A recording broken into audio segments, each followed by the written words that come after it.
The message was still open on his phone when he walked back into the room. He hadn't even bothered to lock the screen. And there it was, a photo, a name I recognized instantly, and 3 words underneath it that I will never be able to unsee. Miss you already. I didn't scream. I didn't cry. I just sat there, holding his phone, feeling the flow of my entire life quietly give out beneath me. Because the name on that screen wasn't a stranger. It was Casey, the wife of his best friend since college. The woman who'd sat across from me at 100 dinners. The woman who'd hugged me at our wedding. But that wasn't even the part that broke me. That came 3 days later, when I found out exactly how long my mother-in-law had known. Let me back up. My name doesn't matter for this story. Call me the wife, the fool, whatever you want. What matters is that 4 years ago, I married a man named Ryan. And for most of those 4 years, I thought I had a good life. Not a perfect one. A good one. The kind where you complain about him leaving dishes in the sink, but you'd still pick him in a lineup of every man on ice. Ryan worked in commercial real estate. Steady, a little boring, the kind of stability I'd craved after growing up with a father who couldn't hold a job for 6 months straight. His best friend was a guy named Marcus. They'd been inseparable since their sophomore year of college. The kind of friendship where they finished each other's sentences and had a shorthand I never fully cracked. Marcus married Casey 2 years before Ryan and I got married. The 4 of us became one of those tight little foursomes, beach trips, Sunday dinners, group texts that never stopped buzzing. Ryan's mother, Diane, loved Casey. She'd say it constantly, almost pointedly. Casey's such a doll. Casey always remembers my birthday. I used to laugh it off. In hindsight, I think some small animal part of me clocked the way Diane's eyes would flick between Ryan and Casey sometimes, like she was watching a movie the rest of us hadn't been given tickets to. There were other things too, if I'm honest. Small things I explained away because that's what you do when you love someone and you don't want to be the paranoid wife counting text messages. Ryan started going to Marcus's for guys' night more often, except Marcus, I'd later learn, wasn't always there. Casey started texting me less and calling Ryan's phone more, always with some errand-adjacent excuse. And once, at a group dinner, I caught her hand resting a half-second too long on his shoulder when she laughed at something he said. I told myself I was being insecure. I told myself a lot of things. I should tell you what our life actually looked like before any of this, because I think it matters. Ryan and I met at a mutual friend's housewarming party, both of us hiding near the drink table because neither of us liked small talk. He made me laugh within the first 10 minutes, an easy, unforced kind of laugh I hadn't felt in a while. We dated for 2 years before he proposed on a hiking trail we'd walked probably 30 times. Nothing fancy, just him getting down on one knee at the same overlook where we'd had our first real fight about something so small neither of us could remember it a year later. Our wedding was small, 60 people, a backyard, string lights, Marcus as best man giving a speech that made half the room cry. Casey helped me get ready that morning, zipped up my dress, cried actual tears when she saw me in the mirror. I remember thinking, at the time, how lucky I was to be marrying into a friend group that already felt like family. I think about that morning a lot now. I wonder what she was thinking while she zipped up my dress. I wonder if any part of her already knew, even then, what she was capable of. The first 2 years of our marriage were, if I'm being fair to both of us, genuinely good. We bought a house with a yard too big for our budget. We fought about normal things, money, chores, his tendency to say we should about home projects he never started. We had inside jokes. We had a Sunday routine of pancakes and terrible reality TV. It's important to me that you understand this wasn't a marriage that was obviously broken. It's important to me that you understand how good someone can be at hiding the exact thing that's slowly killing what you built. The night I found the message, we'd just gotten back from that same restaurant, actually, a low-key dinner, just the 2 of us, celebrating nothing in particular. Ryan went to take a shower. His phone buzzed on the counter. I wasn't even snooping. I glanced down because it lit up right in front of me, and Case's name filled the screen along with a photo I can't describe in detail because I don't want to give it that much power over me anymore. Underneath it, miss you already. Tell me when you're free Thursday. Thursday was 2 days away. Thursday was supposed to be his guy's night with Marcus.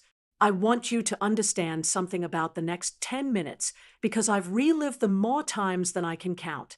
I didn't confront him right then. I sat at our kitchen table, phone in my lap, and I scrolled. Not because I wanted to torture myself, but because some cold, clinical part of my brain had already taken over and needed to know the shape of what I was dealing with before I let myself feel anything. It went back 4 months. Maybe longer. But 4 months was as far as the thread on his lock screen preview would let me go without unlocking the phone itself, which I didn't have the code for. 4 months of miss you, of hearts, of can't stop thinking about last night. 4 months of a woman I'd hugged at Thanksgiving telling my husband things I hadn't heard him say to me in over a year. Before I put the phone down, I did one more thing. I opened her contact photo, the same one Casey had used for years, a picture of her laughing at some barbecue 2 summers ago, and I just stared at it for a second, trying to reconcile the woman in that photo with the name attached to those messages. It felt like looking at 2 different people wearing the same face. I heard the shower shut off. I put the phone back exactly where it had been, screen down, and I walked into our bedroom and lay down like nothing had happened. That's the part that still scares me a little, how easily I could perform normal. I told him I was tired. He kissed my forehead and said goodnight, and I lay there in the dark next to him, wide awake, doing math, counting Sundays, counting guys' nights, counting every single time Casey had looked at me across a table and smiled like we were friends. I didn't sleep. By 6 in the morning I had a plan, and the plan was simple. I wasn't going to explode. I was going to find out everything first, and then I was going to decide what to do with it on my own terms, not his. For the next 2 days, I became someone I didn't recognize, quiet, watchful, patient in a way that felt almost surgical. I started noticing things I'd trained myself not to notice. The way Ryan angled his phone away from me at dinner. The way he'd stepped outside to take a work call on a Saturday. The way, when Case's name came up in conversation with Marcus over text, Ryan's replies came a beat too fast, like he'd been waiting with his thumbs ready. On the second day, I logged into our joint credit card account, something I almost never did because Ryan handled most of our bills. I told myself I was just checking the mortgage payment had gone through. That wasn't really why I was there, and some part of me knew it. I scrolled back 3 months and found a hotel charge 40 minutes outside the city. On a Tuesday afternoon, he'd told me he was at a site inspection. Then another, 6 weeks earlier, at a different hotel. Same time of day. Neither charge had a restaurant or gas station near it that would explain a work trip. Just a hotel, a checkout time, and a receipt for a single room. I sat with that for a long time, not crying. I'd stopped being able to cry by that point, like my body had decided tears weren't going to be useful for what came next. I just kept thinking about how many Tuesdays I'd asked him how his day went, and how easily he'd answered. I had no idea the worst part was still ahead of me. On the 3rd day, I drove to my mother-in-law's house under the pretense of returning a casserole dish. Diane had always been easy to talk to, warmer than my own mother, in some ways, which is probably why what happened next hurt as much as it did. We were in her kitchen, and I don't even remember deciding to say it. It just came out of me, low and even, I think Ryan's been seeing someone. I think it might be Casey. I watched her face. And I want to be very honest with you about what I saw, because it's the detail I keep coming back to. She didn't look shocked. She didn't gasp, or reach for my hand, or say that can't be true. She went very still, the way people go still when they've been caught rehearsing a lie they hope they'd never have to use. Then she said, "Honey, sit down," in a voice that told me everything before she said another word. She knew. She had known for months. She told me, carefully, like she was diffusing something, that she'd suspected it back in the spring, after she saw Ryan and Casey leaving a restaurant together on a weekday afternoon when Marcus was supposed to be with them and wasn't. She said she'd confronted Ryan privately, that he'd sworn it was innocent, that she'd chosen to believe her son because what mother wants to believe the alternative? She said she'd prayed it would fizzle out on its own. She said, and this is the line I don't think I'll ever fully forgive, I didn't want to break up your marriage over something that might not even be real. Except it was real. It had been real for months, sitting in the room every time we all had dinner together. Every time she watched Casey pass the breadbasket to her son with a little too much familiarity, every time she chose silence because silence was easier than the alternative. I left her house without finishing the conversation. I don't remember the drive home. I remember pulling into our driveway and sitting in the car for 20 minutes because I couldn't make my body get out. That night, I didn't wait anymore. I sat Ryan down at the kitchen table, the same table where I'd read his messages 3 nights earlier, and I put my phone down in front of him with the screenshots I'd taken. I asked him one question: how long? He didn't lie. Not really. Not at first. He just put his head in his hands and said, "It's not what you think," which is what every single person in this position says, and which means always that it is exactly what you think. It had been 8 months. 8 months of a relationship that had started, according to him, as just talking after a group trip where Casey had confided that things with Marcus were in a rough patch. 8 months of a slow, deliberate betrayal dressed up as emotional support. 8 months during which he had looked me in the eye at my sister's wedding, at Christmas, at my 30th birthday dinner, and let me believe I was the only woman he wanted. I asked him if Marcus knew. He said no. I asked him if he loved her. He hesitated, actually hesitated, before he said, "I don't know." That hesitation told me more than a straight no ever could have. I want to slow down here, because this is the part where everything in me changed. Up until that hesitation, some small, humiliating part of me had still been hoping he'd fight for us, that he'd say it was a mistake he regretted with his whole chest. Instead, I watched my husband search his own face for an answer he didn't have about a woman who wasn't me. And in that silence, something in my body just decided. Not dramatically, not with tears, just a quiet, physical certainty, like a door clicking shut somewhere behind my ribs. I told him to sleep in the guest room. He did, without arguing, which somehow made it worse, like some part of him had already accepted this was where we'd end up. Before any of that, I sat alone in our dark kitchen for almost an hour. I remember the specific hum of the refrigerator, the outline of the backyard through the window, the strange calm of a house that still looked exactly like it had the week before, as if nothing about it had changed even though everything had. I kept turning my wedding ring in slow cycles with my thumb, not out of sentimentality, but almost out of disbelief that it was still there, still meant something on paper if not in practice anymore. I thought about the version of me who'd stood in that same backyard in a white dress 4 years earlier, laughing at something Marcus had said in his toast, and I felt an odd, protective tenderness toward her. She had no idea what was coming. Some part of me wished I could reach back through time and warn her, even knowing she wouldn't have believed me. I didn't sleep that night either. Instead, I did something I'm not entirely proud of, but I don't regret it. I texted Marcus. Not out of some noble sense of justice, not at first. If I'm honest, some small, ugly part of me wanted Ryan to lose something the way I'd lost something. But underneath that, there was something more important. Marcus deserved to know what was happening in his own marriage.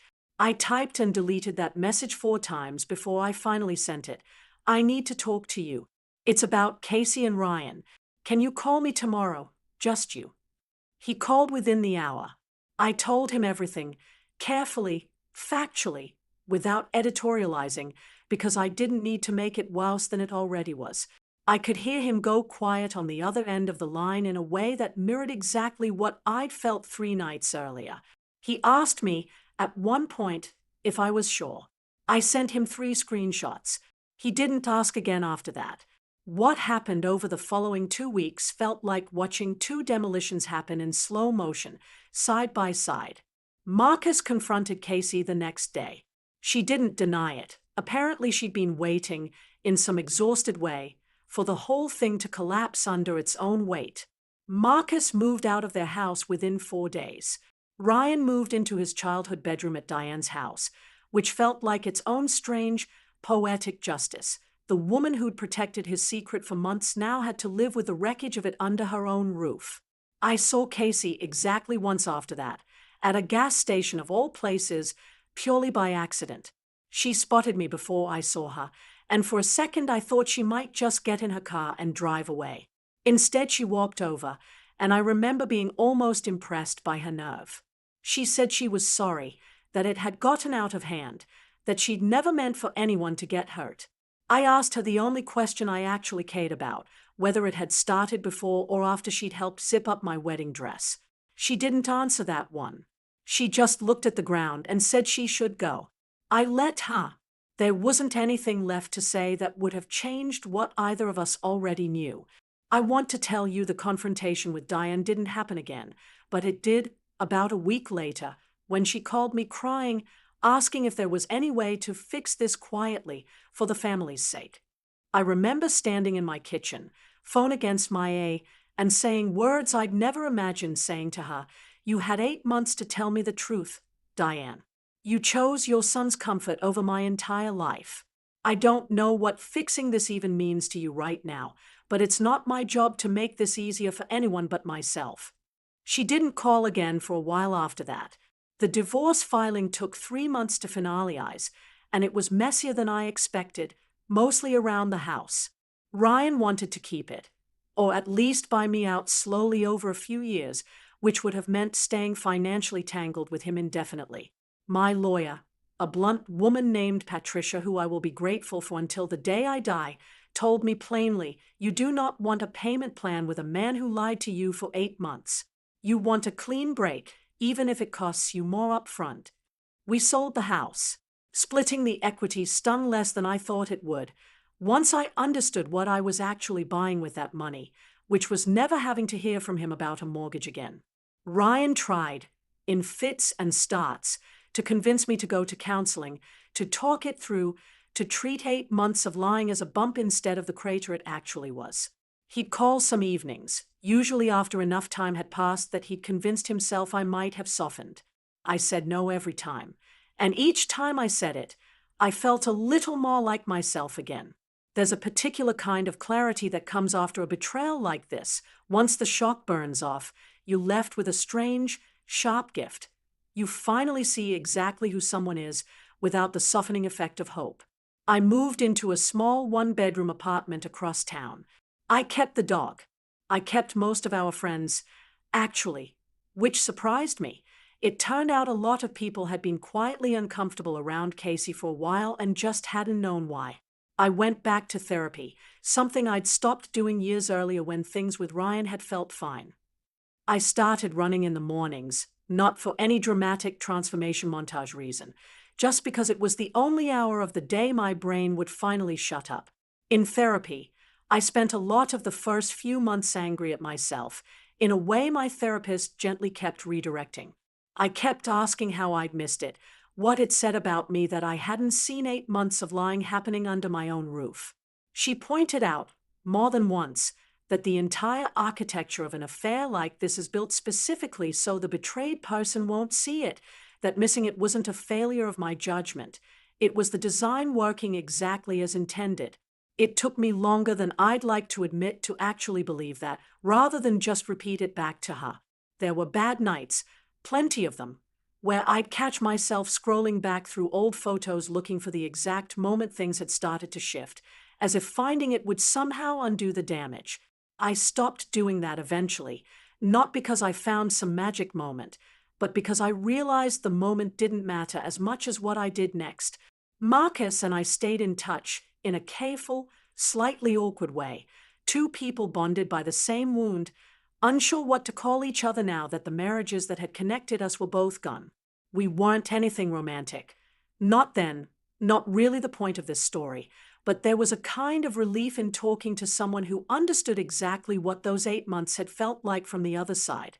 We'd grab coffee every few weeks, mostly to compare notes on the practical wreckage, who was handling whose lawyer, whether the group chat with mutual friends had finally, mercifully, died out. Neither of us needed to explain the specific flavor of humiliation the other was feeling. That alone made those coffees worth more than most of the advice well-meaning friends tried to give me. My own family helped more than I expected. My sister flew in for a week right after the divorce filing, slept on my couch, and reorganized my entire kitchen without asking, which somehow felt like exactly the kind of chaos I needed. My mom, who'd never been Ryan's biggest fan to begin with, resisted saying, "I told you so," almost the whole time, which I consider a genuine act of love on her part. The hardest part, if I'm honest, wasn't losing Ryan. By the time the divorce was final, I'd mostly grieved him already, in the slow, private way you grieve someone while they are still standing in front of you. The hardest part was Diane. I'd loved her, genuinely, the way you love a mother-in-law who feels like a bonus parent instead of an obligation. Losing her felt like losing a second mother on top of losing a husband, and it took me a long time to stop reaching for my phone to call her before remembering I couldn't. About 4 months after the divorce was finalized, I ran into her at a grocery store, of all places. She looked older than I remembered, tired in a way that had nothing to do with lighting. We stood in the cereal aisle, and she said, quietly, "I think about what I should have told you almost every day." I didn't forgive her right there. I'm not sure I've fully forgiven her even now, but I told her I appreciated her saying it, and I meant it, and we left it there, unresolved in the honest way most real things are. We talked a little longer than either of us probably expected to, right there between the cereal and the coffee aisle, both of us a little too aware of how strange it was to be having this conversation next to a shelf of granola bars. She asked how I was doing, really doing, not the polite version. I told her the truth, that some days were good. Some days I still felt the floor tilt a little when I thought about those 8 months, but that overall I was building something that felt like mine again. She nodded like she understood exactly what that cost, and for a second I remembered why I'd loved her in the first place, before all of this. If you're waiting for me to tell you I regret any of it, texting Marcus, confronting Diane, walking away without a single counseling session, I don't. I think there's a version of this story where I try to save a marriage that had already been dead for 8 months without my knowledge, where I convince myself that loyalty means staying quiet, the same way Diane convinced herself that loyalty meant staying quiet. I didn't want to build my life on that kind of silence. Here's what I know now that I didn't know the night I found that message. The betrayal itself almost never happens all at once. It happens in small, deniable moments. A hand on a shoulder, a phone angled away, a mother-in-law who decides not to ruin your dinner with the truth. By the time you see the whole shape of it, it's already been living in your house for months, wearing a familiar face, sitting at your table, asking you to pass the bread. I also know now that the people around a betrayal are rarely as simple as villains and victims. Diane wasn't a monster. She was a scared mother who made a cowardly choice and then had to live inside that choice for months, watching me trust her every single day. Ryan wasn't purely evil either, just a man who let a slow-building temptation become a habit, and then let the habit become a lie he told for so long it started to feel, to him, almost normal. None of that excuses any of it, but understanding it, instead of just being furious at it, is what actually let me put it down. I don't know what happened between Marcus and Casey after the divorce. Not in detail. I hear she moved to another state. I don't know if Ryan and Casey are still together. Last I heard, they weren't, which feels less like justice and more like two people who built something on a lie, discovering there wasn't much underneath it once the lie stopped being exciting. What I do know is this: I like my apartment. I like my mornings. I like the quiet, uncomplicated fact of trusting the people currently in my life, because I chose every single one of them carefully, after learning exactly what it costs when you don't. Diane texted me last month, out of nowhere, asking if we could get coffee sometime. Just the two of us, no agenda. I haven't answered yet. I think I might, eventually. Not because I owe her closure, but because some part of me still believes people can hold two truths at once, that she failed me badly, and that she was also, once, someone I loved and trusted for good reason. For now, I'm choosing to move at my own pace, in my own time, the same way I've rebuilt everything else since that night the phone lit up on the counter and I chose, for the first time in a long time, to trust my own eyes over everyone else's comfortable silence.